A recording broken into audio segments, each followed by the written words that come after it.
haven't made an apprentice cry for a while. You know? Usually I'm reduced to tears at some point. This was a revelation to me when we were working together for a while, and you told me that you made apprentices cry. I just could not imagine that you make apprentices cry. Tell me more about it. How could you make them cry? I don't know. I think it's. I mean, they want to. They're trying hard. Obviously,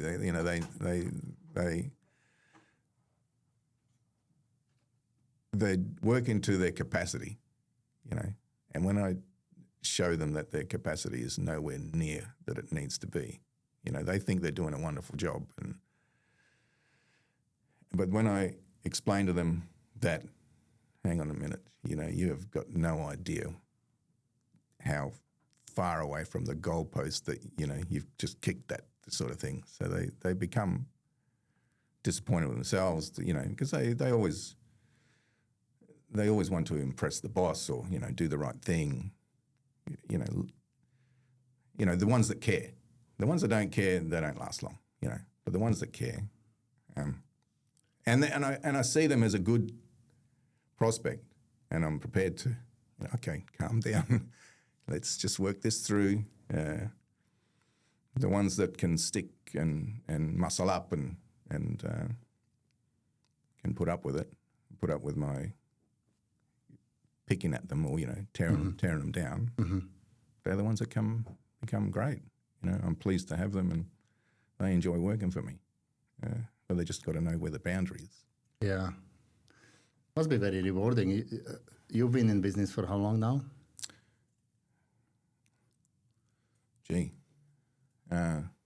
34 years, I think it is now.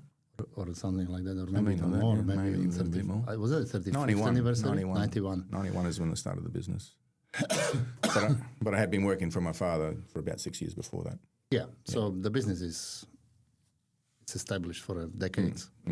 And surely you've seen many apprentices coming and going.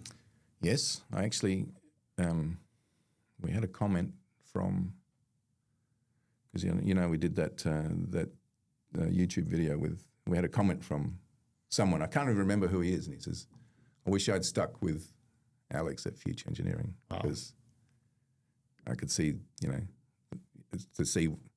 I missed out. I was being stupid, and, you know, I should have stayed. And so he was obviously, I don't know who it was.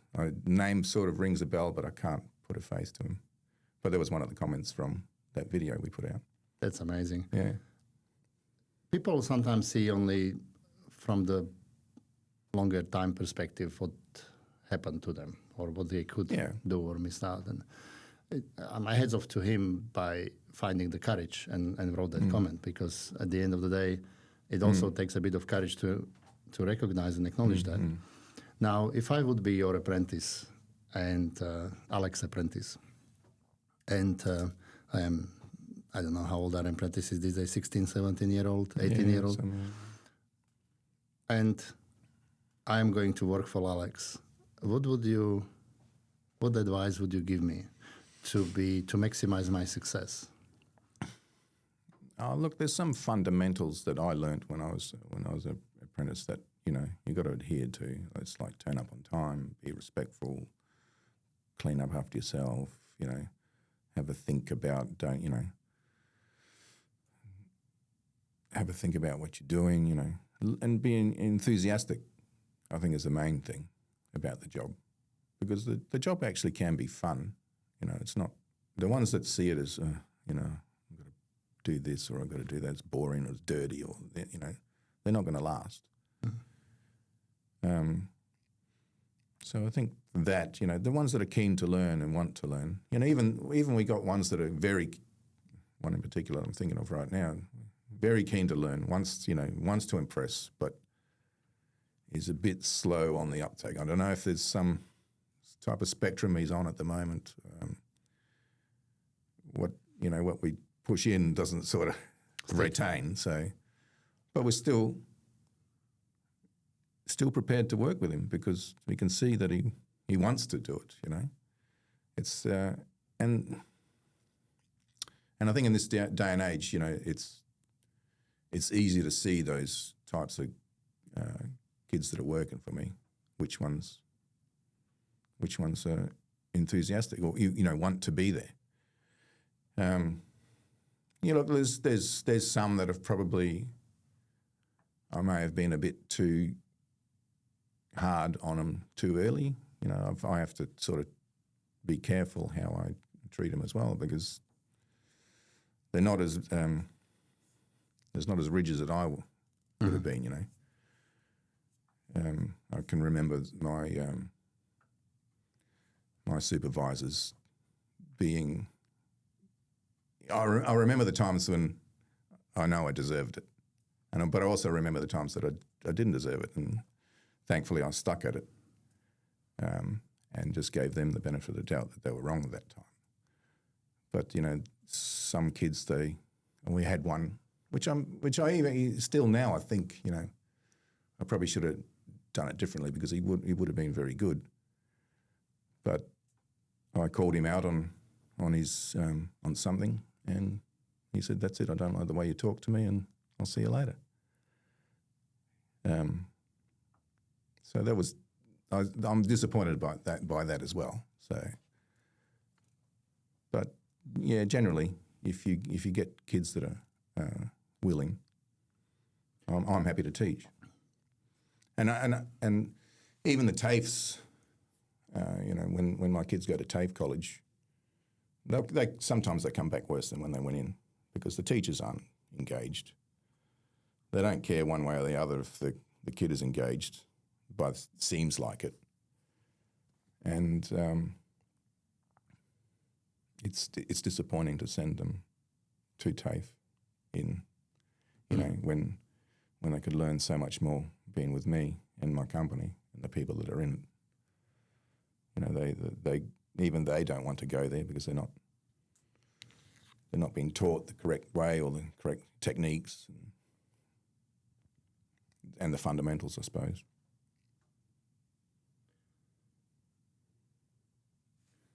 It's an interesting problem.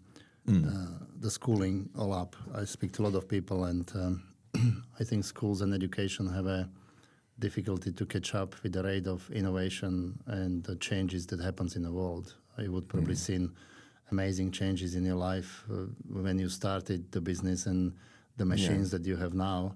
The machines that you have now, just give us some idea of accuracy that these machines can go to when we're talking about precision. So we're talking microns on a couple of the machines. Microns. Microns. So from the steel engineering. Yeah. So some of those things, it's a keen eye to measure and measure in microns as well. You need proper indicators and proper technique, and because even just the temperature of your hands on a measuring tool can affect the sizes. And it's quite a lift from just working in, just to shift to that other level. It's not just a 10th graduation smaller, or it's just, you got to take into account the temperature of the atmosphere that's around, moisture, if you're working on particular materials, can affect it, and everything becomes just that exponentially harder to do. You have these machines that are capable of maintaining that size, but anything can just affect them, and can catch you out. And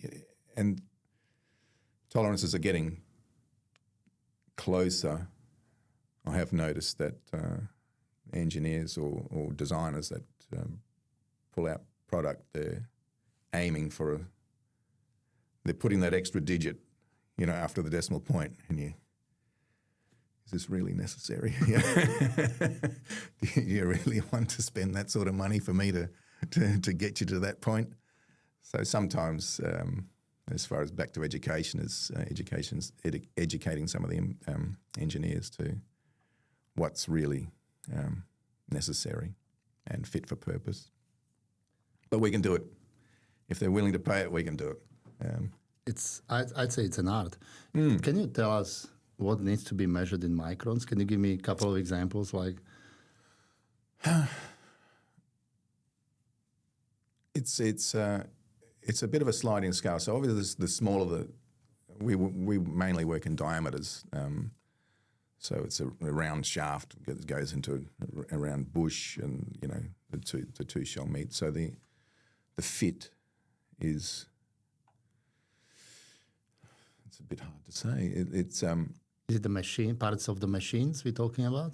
Your part or the product that the customer wants. Yeah, but what it could be used for? Like, is it just for someone who never... Just things to last longer, if you have a running fit between two parts, it makes the rest of the operation more accurate.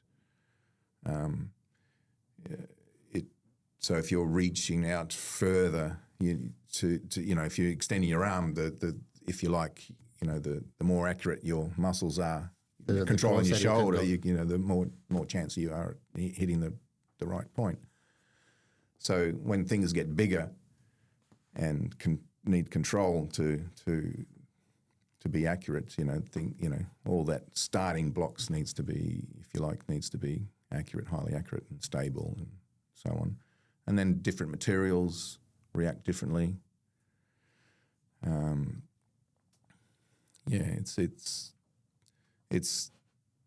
It's tough sometimes because some of the coatings that they ask for, they're saying they want, say, 20 microns of coating, which could be paint or zinc or electroless nickel. So you're relying on other processes to maintain. So you try and machine the base part to a particular size, and you say, well, don't put any more than 20 microns on, and they put 24, and suddenly things don't fit together, and it's difficult to maintain everything. It's a bit of a juggling act. Yes, so it becomes. I find it fascinating because to me, as your new apprentice, it's an art. Yeah, it is. It's definitely an art. It's an art. It's a definite art. You're producing products for different industries, for medical, mining, oil and gas, who knows, many others, machinery. It can be very overwhelming for someone new coming into industry and rocks up and then see this wealth of skill and experience and the guys who are working there for decades with $1 million machines. Yeah. Well, I had a conversation with one of the guys that one of the apprentices actually. He didn't cry this time. And because I'm proud of the work that we supply to the customer, I want the customer. You can see when you give a customer a finished product, sometimes you can see whether it's accurate or not. The finishes are all good, all the chamfers and little radiuses, all there. And the thread looks good, or there's no chatter, or all these little blemishes that can happen. And one of the guys was just putting out stuff that was. So I said, just make it again. I don't want to give the customer that. It looks terrible. And I told him, I said, and this is probably, I made him feel bad about him, not bad about himself, but, this is not what I want. I've been in this industry. I could easily give it to the customer and kind of say, yeah, that's fine, it works. But I didn't want him to have that opportunity to pass off second-grade work. So I said, just start again, rip it all down apart. And he only spent 3 days. Wow. Which on a job that should have only taken an hour and a half. But I made him just go through step by step, and I let him trip up as well. I said, well, you got to make those material, this again. So he went back to the stores and got the bit of material. I let him go ahead. What material was that? Oh, I just pulled it off the rack. Well, it's not the material that says it's on the drawing, is it? Go back and do it again. And I let him go through all the hiccups along the way. And not because I wanted him to take note of what he was doing. Don't just sort of rush into it and try and get the job finished and make the customer, and go on to the next one. I wanted him to go through step by step and see all the mistakes he was doing along the way. Because in the past, I'd correct it or I'd do it myself and can't be bothered teaching him. But I'm making them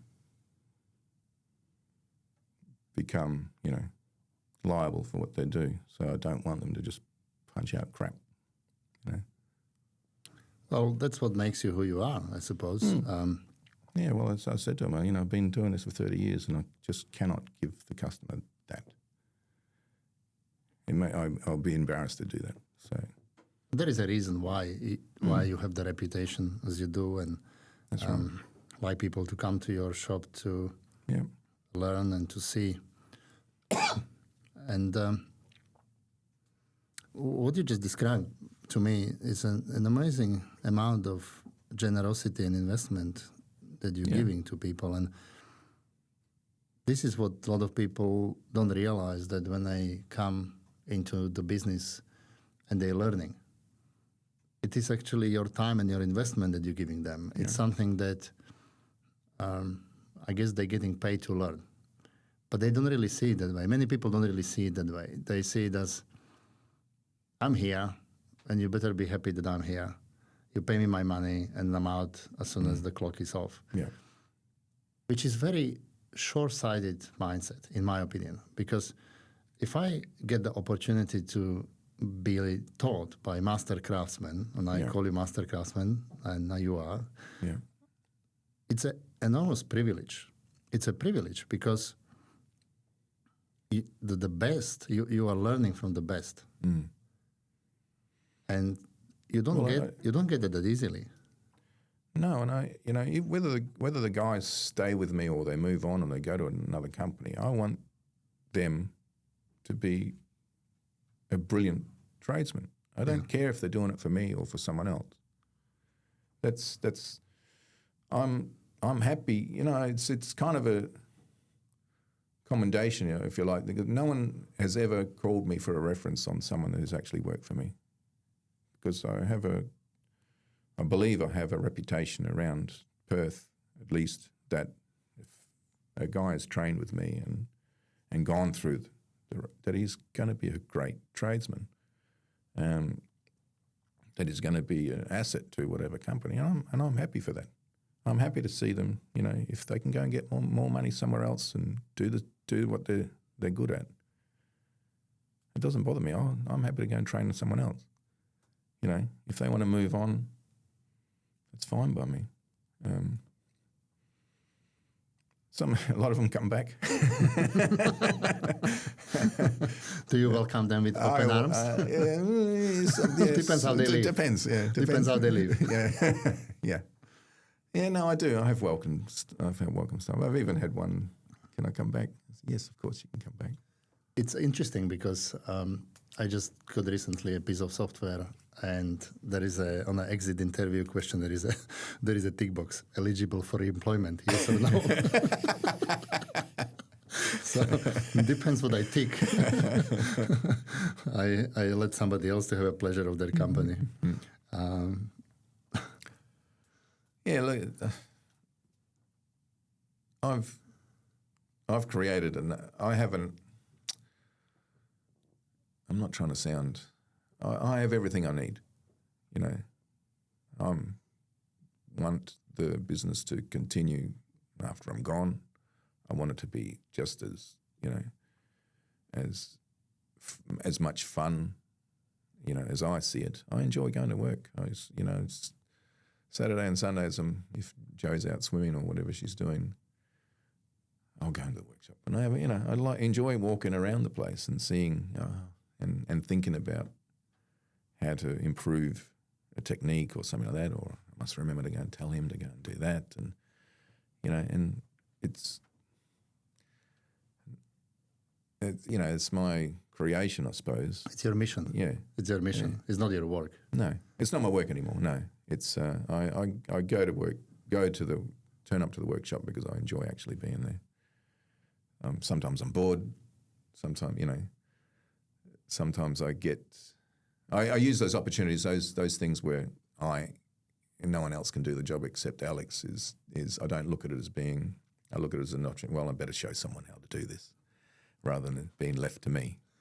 When I leave here, I know there's some material waiting for me to do something particular, but I'm going to use that opportunity now to show someone else how to do it.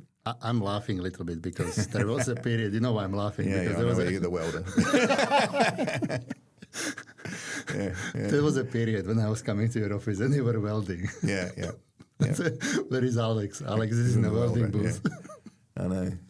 There was a period. Thankfully, I'm not doing it. I bought the robotic welder now.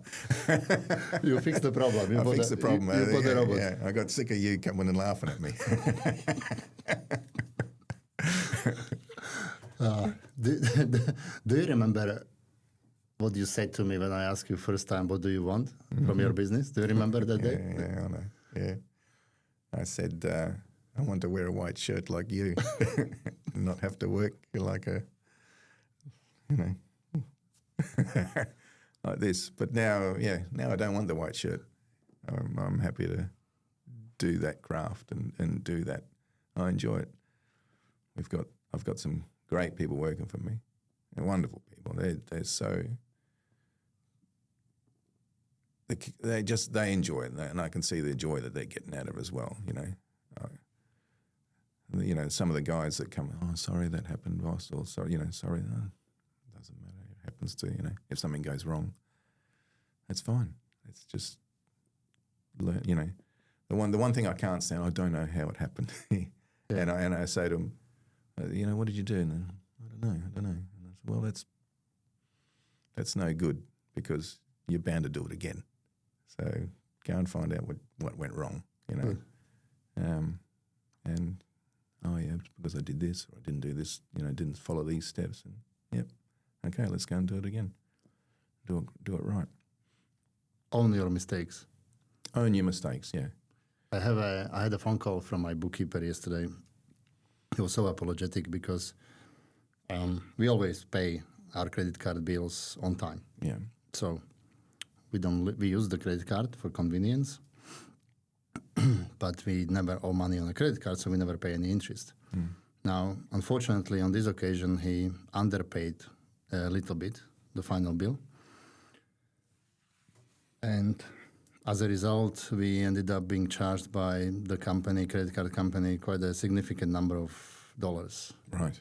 Because I don't know if you know, but they're charging you for the whole interest that you racked up for the whole amount. Right. I didn't know that. So let's say you racked up $50,000 on a credit card. Yeah. Oh, yeah. And you underpay $1,000. They charge you $50,000 interest that month. Yeah. So it was a significant money, and he wrote me an email he was very apologetic, and he says, Paul, I screw up on this occasion. I find the error. I realize how much they charge us, and it was significant amount. Mm-hmm.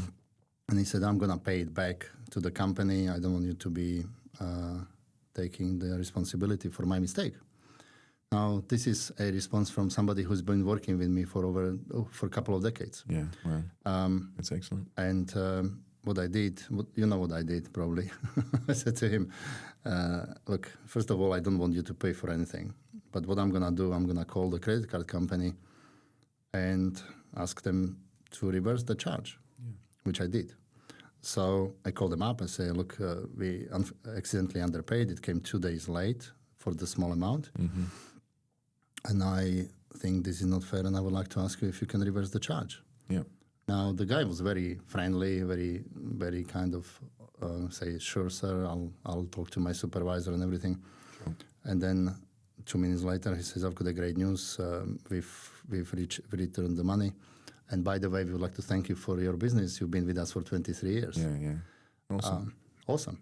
And I said to my bookkeeper, don't worry about it. It's all sorted. And just make sure the money came back. It's wonderful when things like that just come together and work out in the way that it should have just be. It's a little bit of effort on both sides, and it's a great outcome for everyone.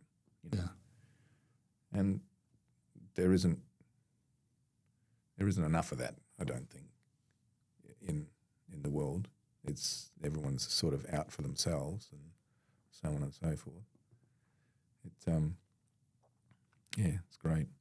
I enjoy those sort of wins as well. So on this occasion, I will mention the name of the company is American Express, Right. Because they did the right thing.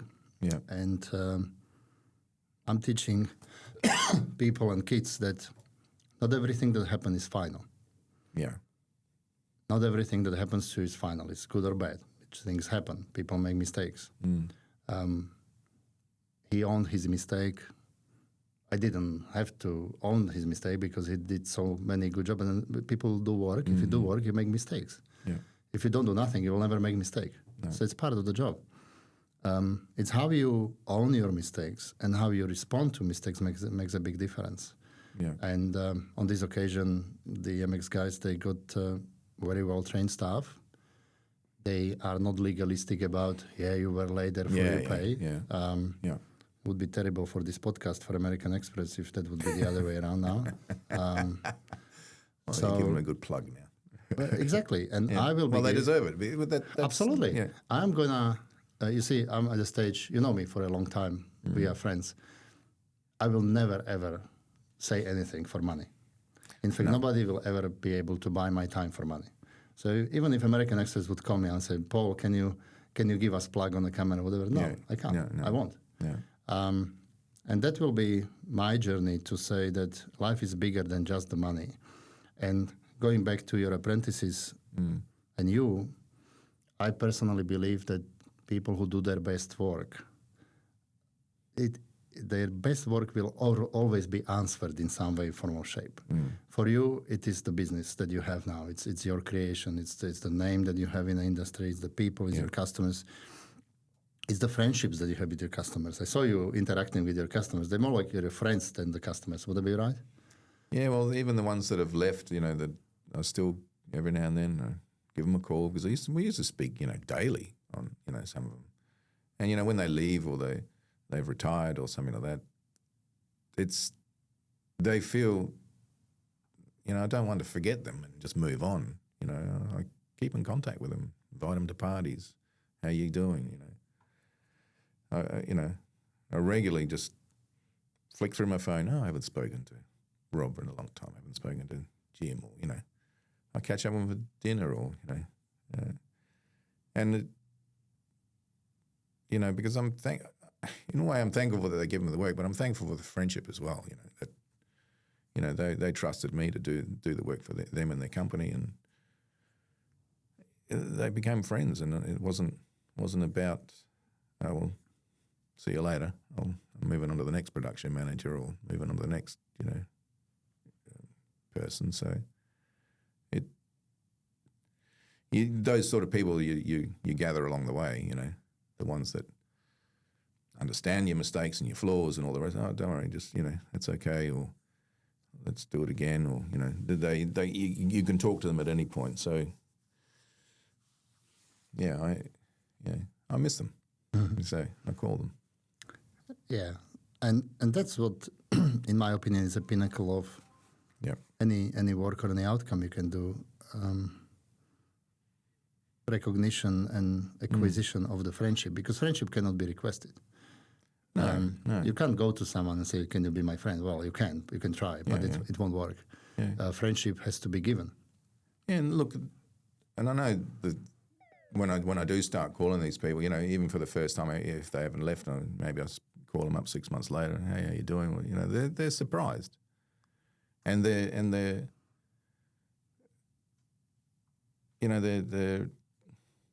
not on. It's nice. It's just a nice feeling for them that they weren't just a number. Yeah. That they were a human. Yeah. And I was interacting with a human. It's not about what I could charge them or the company or whatever like that, or what we did together. We created stuff together, and I'm thankful for them, and it's part. It's interacting with other people in business and and whoever is great. I remember when I first started the business, I was just sort of fresh out of my apprenticeship, And one of the supervisors that, was kind of my teacher at the time, he'd moved on to other things. He was now working for another company sort of thing, had another boss. And I was sort of out on my own, starting my business. And he said to me, Alex, you come in and go, good on you for, starting out. And it's a big risk and all the rest of it. And he says, what's it like not working for an arsehole? And I said, well, now, Jim, now that you mention it, I actually work for lots of arseholes. Any one of them can be very mean to me, if I do something wrong. So he went, oh, I didn't think of it like that, So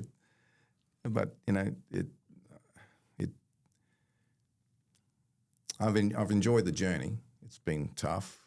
Plenty of times it's been tough. And, sometimes you think, I'll blow this, I want to sell up and go. Mm. I don't know what else to do. I've got nothing set. I've reached a point in my life now where I see the value in training others to have the same, experience. Even with the apprentice, I say to them, you might not be working for me. You might be starting your own business. You might buy a machine, get a loan, buy a machine, have a wife and a kid at home while you're here doing, 80 hours a week trying to make, get your customer base up. Wouldn't that be great? Yeah. So, and you would help them. I know that you would help them. Yeah, I know you would help them absolutely. because once you reach a certain point, you realize that there is so much work out there, but there is so little amount of companies who are up there doing their best work. Yeah. So there is a lot of work, but not many are aiming to do their best work. No. Now, what you're describing here to me with these anecdotes is that you're always aiming to do your best work, and if your people are not up to the best work, then you get them to redo it, and they get to learn. You're paying for the expenses, for the material and everything. You're paying for their time. You're paying for the salary. So you're paying like 3-4 times over. Yeah. But your aim to do the best work is unchanged. Yeah. You're not gonna lower your standards and become mediocre. Mm-hmm. It's just not gonna happen. We had. You reminded me of one customer. We did a job for, and it completely failed. Like it was just failed. It broke. And they were expecting me to go, oh well, it was your drawing. It was this, that, and the other. And too bad. See you later. Oh, I would have, but I just redid the work. They were expecting me to just, oh, too bad. It's too hard. I can't do it. I said, no, let's gather all of it up. I'll remake it all again. And, the guy, they were just surprised that, and this cost me about, I think it was about $40,000 of rework, materials, and going through the whole processes again. But they'll come to me because they know that they can rely on me to fix the problem, and I've never wanted crap out there from me. There's plenty of examples of crap out there. You're fixing them, right? What's that song that goes, saw it on the tube, bought it with a phone. When I got it home, it was a piece of crap. I can't remember. I think it might have been Talking Heads or something like that. But, I just couldn't. I wouldn't be comfortable. Yeah. It was something that would keep me up. That if I go, just let that go. I know what it is. You value yourself and you value your time. Yeah. So if you would be giving out the crap, you're effectively devaluing yourself. And there is no chance that once you understand your own value that you're gonna give the crap out. It's just not gonna happen. And that applies for me and it applies for people. And I'm looking back on my journey, tracing back all the way to me being 4-year-old at a little boy. And my grandmother at the time, she asked me to clean up my room. And I did a really crappy job. Yeah, I did. But instead of she swearing and shouting at me, she, in the most loving way, she called me up and she explained to me that if I do something, I should do really the best job I can. And somehow, innocent 4-year-old loving the grandmother taking her word, you don't question it. You know what I mean? Like it's okay, I'll do that. And then I internalized that, and the idea of doing the best work wasn't on my radar, but it was in me, and it served me really well. And you observed some of my best work. Yeah, I still do. The amount of times that that you've just come and sorted something out, that and without you need to pay this or you need to do this, or it's just I can see the the commitment you have to you and your business, and they're the people like that tend to gravitate to each other, I suppose. They know who's committed and who's there for the long run, sort of thing, I suppose. They operate on different level. I didn't mean to say that you will be talking nice things about me, but thank you. You can. we have it on a video anyway. Well, I wasn't here to try and make you cry. Yeah, no, of course. No, let me just wipe my tear from my eye. It does, and I believe that I'm building the community of such people because I think those are the people of the future that change the world. I sincerely believe that. I am a big fan of what you're doing now, going into really education space. Now, I've been invited to speak to the lecturers at TAFE, which I will be. Okay. Yeah, they may or may not invite me. That's okay. But I always try to find way forward. I've been very cynical for 2 decades. You know that. You and I, we had a lot of conversations. We had a lot of laughs. We used dark humor to protect ourselves from the stupidity of the world, which is still out there. Yeah, it doesn't work. Well, it works, but it protects only you, but it doesn't help anybody else. In the bigger picture, it doesn't work. The bigger picture doesn't work. And I concluded that I need to really step into my responsibility and do it differently. And doing differently is really bringing people together and ideas together, which will change the outcome. And this is why I'm a big fan of yours, because right now you're setting up this YouTube channel, you're recording the videos, you're being very innovative. I see amazing things coming out in the next. I reckon your best work is yet to come. I honestly think that. Yeah, I'm getting that sense as well. Because it's given me a new focus, I suppose. Because if I had been cynical and you lot will never be as good as I've forgotten more than you'll ever know, and all that sort of stuff, and it doesn't help them, it doesn't help me. I get more and more dark about the thing. But now I'm looking at this completely differently. I can record what I need to teach them. I can put on those meta glasses and I can record it. I can record the skills that I've learned, and they can watch, they can learn if they want to use that machine. I can watch this video. This will show you how to set that up. It's a completely different way of doing it rather than me grabbing them by the scruff of the neck and say, you come here and learn this. I'm looking forward to doing it more. I can't wait to get back out in front of it and start doing it. Well, I'm equally excited because technology and digital technology and enhancements of technology, such as glasses with the cameras and things, they'll bring much bigger audience and will have much greater impact. Yeah. You've been always training people in your shop one-on-one. You had a few guys, maybe 1-on-2 tops. Yeah. Now you have the opportunity to talk to the boys and girls all over the world. okay, they may not have your machines, but they'll have different machines. But it's about fundamentals. It's about how you show up at work. It's about that conversation about 10 to 7. You need to rock up and you're starting at 7.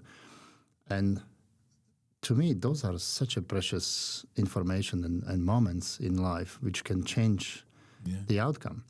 And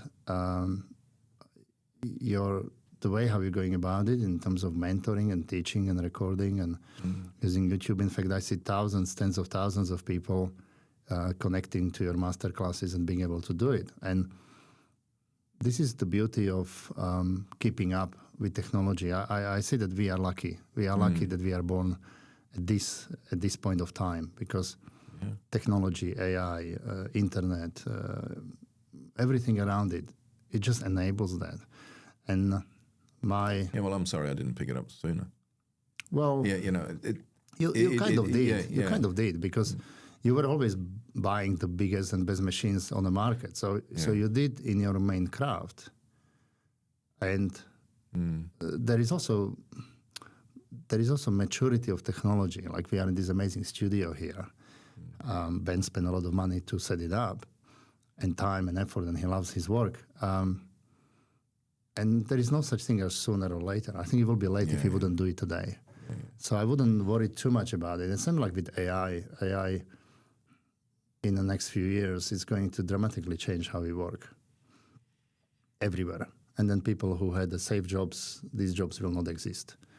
And that's the reality. I had a conversation with my nephew, because he was right into, he was making little videos and editing them and stuff like that. And then suddenly he just stopped.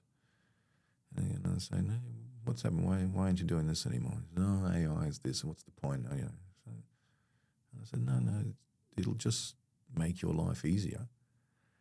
AI can do all the little, instead of spending 3 hours editing something, it'll take you 15 minutes. So guess what? You can do 3 more videos in that time, or, you can work harder, put more stuff out, and it'll help you, and it'll make the craft cheaper and more accessible to more people. That's correct. When CNCs first came out, when I was doing my apprenticeship, it was all manual machines. It was there wasn't a computer operated machine anywhere in our field, in my field that I was. They were starting to come out, and a lot of the skilled craftsmen, tradesmen, got scared. Well, that's my job done. I'll go and do something else. What's the point? They'll get a CNC machine. I could do two of these a day. The machine can pump out 10. I'm not needed anymore. And so a lot of people got scared and got out of the business and got out of the, because they thought they were just in the way of progress, when really it just made more things cheaper, more accessible to more people. And suddenly those machines needed operators and needed, it was just pumping more stuff out, you look at everything's a throwaway thing is, wooden chair. You'd be lucky if you had it set in your house back in my day. Now you can see more on the street, perfectly good product. Turfed out and get a new one. It's just cheap, It's just, and I think that's AI will just be making more stuff.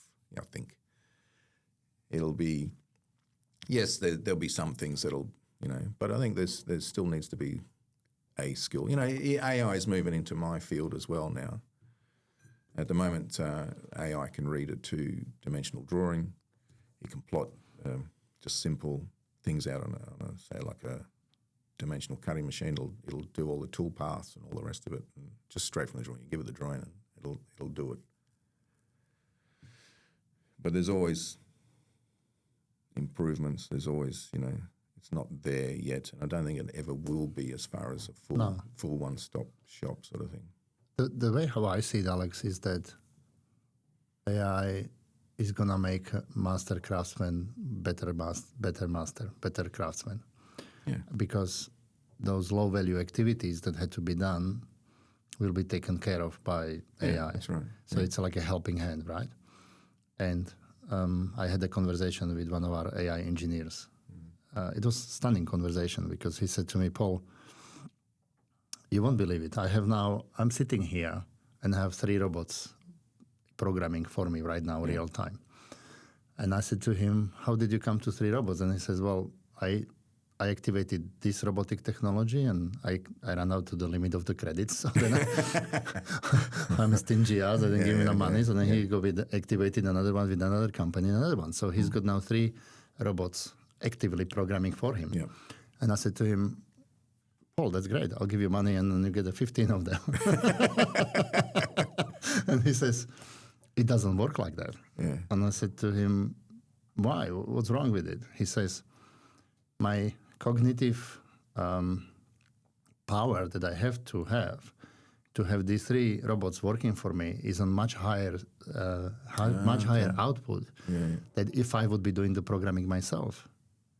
So, and he says, I don't know if I can handle maybe 1 more and that's it.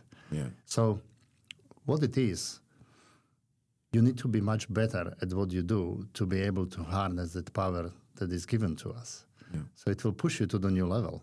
Yeah. And he's genius. And him understanding what is happening to him in terms of how much output he needs to get through his own, he says, this is like high level. You know, he's using more of your brain effectively because the simple stuff is being done. Therefore, you have more time for the high level stuff, which is energy. It's consuming energy. And I think this is what's happening with the AI as well. There is always price to pay. And the price that we pay is in spending of the electricity and the environment impact and everything else. And so none of that comes cheap. Everything costs money. And in fact, I was reading articles and they said that AI lives in a bubble because the VC money are paying for that power. And that money that we're charging for AI is not the reflection how much it's really costing us. So it's a false economy and eventually it will have to be corrected. So what we think that AI will cost us $10 subscription a month or 20 or 30, it's not true. Yeah. Person will cost us 50,000 or 100,000 a month. AI may cost us 20, but not 2. So that correction is coming. But my personal bet is that people who know how to use AI will get exponentially better than people who don't. Yeah. And that's where the difference is. That's where the being open-minded, trying these technologies, using them, understanding them a little bit. I think this is what people should do if they wanted to remain relevant, unless they change the industry, change things, because those kind of low-value activities will be gone. Yeah. Well, AI will take over the simple stuff, and the people that have remained simple as far as they haven't stepped up and gone into raise their field. There's always something better to a different class to achieve. I'm certainly not that. There's companies out there are far more precise and far more and can do stuff that I couldn't dream of doing, as far as precision and cost and so on and so forth. And it's and however they're doing it, and you look at a lot of people say, oh, the stuff from China is crap and all the rest of it, but it's only crap from the company that you buy it from. There's plenty of other companies out there that charge a higher price and who are on par as far as prices to Australia, which is high, but they can do stuff that at a cost because that country is invested in. They've developed, and they have rows and rows of machines ready to do something, and they're totally committed to producing high quality stuff. And it will happen if you continue working on yourself and you strive to do your best work. And this is why I like about the idea of doing best work. because it doesn't really matter if you're an apprentice and you know nothing or you're a master craftsman. You can always aim to do your best work. It's very inclusive. Anybody can do it. Starts with a choice, and then starts with a commitment to do the best work, and then starts with educating myself. Okay, well, coming too late to work is not my best work. Why? Because I'm rushing, because I don't have time to settle down, because I'm disrespectful to the company. I'm creating stress for someone else. I'm killing the company schedule. It can happen. Of course, life can happen, you know. Things can happen with transport or you think, but they should be like exceptional occasions, which you wouldn't even worry about. Yeah, that's right. But your commitment to do your best work is to show up, to be ready to do your best work, isn't it? Yeah, that's a good start. It's a great start. It's a great start. Because then you go, well, I'm respecting myself. I'm respecting my boss. I'm respecting the company I'm working. I'm respecting. You see, what I find is that people cannot do the best work if they don't know who they are. Yeah.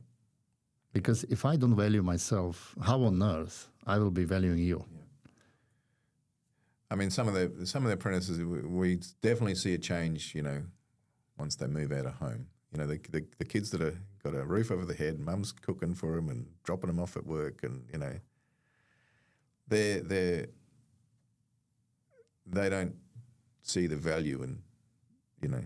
But once they get a girlfriend, or they, you know, want to take her out to dinner, or, you know, all this sort of thing, and now they're going to have to start spending their own money. We see a definite shift in their commitment as far as, you know. So, you know, I let them know that, well, if you want to earn more money, I'm happy to pay you. But, you know, these are the new hoops you've got to jump through. So, you know, we got one now. His girlfriend or wife now is pregnant, and suddenly he's there, and you know, what else can I do? You know, nice. So, yeah, and you know, it's great. It's great. It's great. Yeah.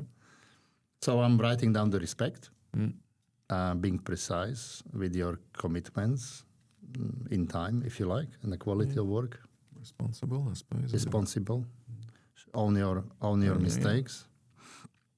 I'd like to unpack just final thought. And before we do one final thought, I'd like to thank you for coming down here. Thank I you. really appreciate your time, Alex, and I know how busy you are and how valuable your time is. This is great for me. I'm enjoying this. So anytime. I love talking to you always, and I think we've had Likewise. many hours of conversations together before we came on the camera. So, and I never take it for granted. So this is thank you. Thank you. And the final thought is around those. You mentioned that you can recognize their enthusiasm, and tell me how that looks like. Tell me, young guy. Well, it's through their actions, I guess. You know, if they're sort of rocking up and you know, or they're not don't look motivated. You kind of see someone who's motivated and who isn't. You know, even you walk into any business, you know, and the person behind the counter you can immediately tell before you even ordered or spoke to them that they don't want to be there. They're sick of customers, or they're sick of, you know, it's just an extra sense that, you know, you're not going to be disappointed when they open their mouth, sort of thing. Or Yeah. So yeah, there's that. I guess that's enthusiasm, and I always liked. I don't know. I have a few Filipinos working for me now, and I was so surprised when I employed my first one. Oh, yes, boss. You know, yes, boss. No one's ever called me boss before. You know, but that seems to be part of their culture, is saying, you know, and my wife they call lady boss. You know, and it's. I guess, you know, they that sort of enthusiasm that those guys have, you know, it resonates around the shop as well. Because I've got 24 guys working for me. And a thankfulness, isn't it? It's like I'm listening, I'm saying yes, but I hear you type thing. Yeah. Yeah? Yeah. Yeah. It's that. It's, you know, if something goes wrong, you know, you can tell that they care. They care that, you know, I've upset the apple cart, or I've done something, or some of them need to be calmed down. Don't worry about it. It's fine. You know, I've had one of my night shift rang me once in tears, absolutely in tears, and he'd been with me for ages, and he'd damaged something. He put the program in wrong or did something, and it crashed the machine. And I couldn't hear it. I said, Mickey, what's going on? He's, I said, I thought he'd hurt himself, you know, because he sounded like, should I be calling an ambulance? And I said, are you hurt? Are you hurt? You know, is something? You know, no. All right, okay, thank God. And I get out of bed and go down and see what the problem is. And yes, he has done a bit of damage, but you know, we can fix it. You know, and But you know, I've had people. I think you made him fix it, isn't it? He was fixing the machine. Well, he was there. He was there. He was there helping me fix it. Yeah, now he knows how to fix the machines. Yeah. What a great way to learn. Pulling all the things out. I'm bleeding from everywhere because it's sharp, you know. It wasn't my plan at 11 o'clock at night. You're making me bleed here with my own company over the weekend. Yeah. But you know, thankfully, he hasn't done it since, and that's a few years ago now. So that's wonderful. Yeah. Well, and it gets back to that. You know, you know, it's that know that someone cares about their work and cares about what they. You know, I would even say to people, seriously now, whoever listening this, if you are somewhere and you know you shouldn't be there, just quit and don't be there, because your life is more precious than you being suffering. Yeah. In a job that you should be at. And it doesn't matter what job it is. Yeah. I'm not talking about kids or the young people, because they're not kids, because it's illegal in Australia to employ kids. So I do apologize. Young people in retail, or apprentices at Alex, or bookkeepers in the corporates, or the CEOs in the big companies. I have a friend who is right now realized that he's corporate captive in his own company after 20 years. Wow. And he decided to step out and be a non-executive because it was suffocating him. Right. So I guess one thing that should come out of this podcast is, man, if you're doing something that you shouldn't be doing, just do yourself a favor and quit. Yeah. And whatever coming next will be better than whatever your suffering is right now. Would you agree with that? Yeah, absolutely.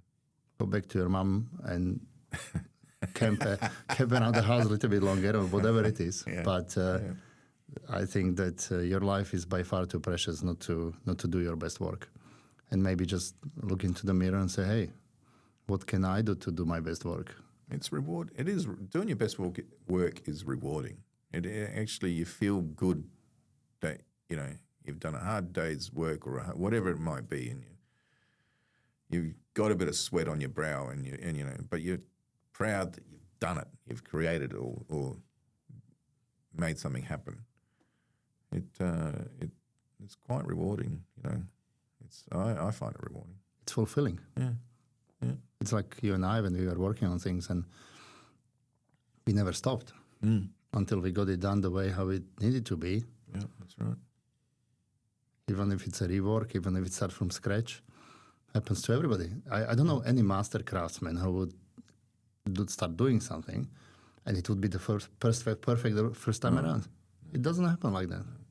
No, it's years of commitment and losses. and losses. Yeah. Plenty of tears along the way. The apprentices need to know that I've cried plenty of times. Now they will. just in silence. That's why you have a gym upstairs, so you can go and cry out there and scream into the pillow. Okay, I'm all right now. Is Buzz okay? Yeah. Well, thank you, Alex.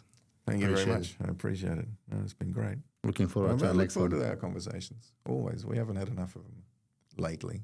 You know, work gets in the way and all that stuff gets in the way. And the holidays. Yes, those ones too. Yeah. I also have few plans already. Good. Yeah. Yeah. You do too. So Yeah. good. Yeah. Yeah. Because we're working between the holidays. Yeah.